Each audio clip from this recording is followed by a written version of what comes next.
The White House and Democrats are going head-to-head in the impeachment trial, tackling hours of questions from senators. Things got a little heated after the president's defense team argued that getting information from foreign countries during an election is okay. It's not campaign interference for credible information about wrongdoing to be brought to light, if it's credible information.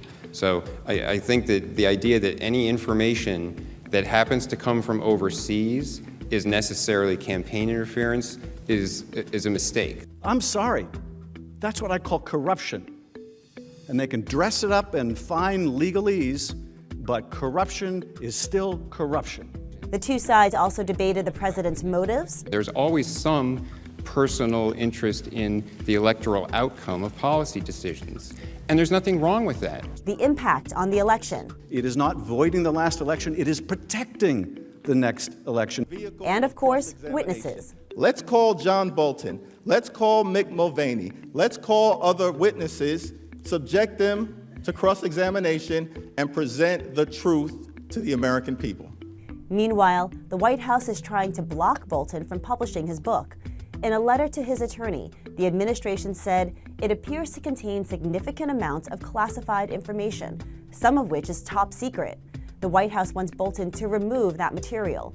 Now, whether Bolton will actually be called to testify is still up in the air. The two sides will alternate. Republican leadership is sounding optimistic that they will have the votes to block any witnesses, but they don't have those votes yet, and that gives Democrats hope. We've always said it's uphill.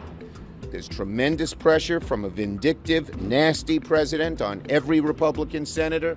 But I think they sit there as they listen to these questions, and they know the public is totally on our side, and we've got a real shot to get witnesses and documents. But the defense team cautioned that a vote for witnesses is opening up a can of worms.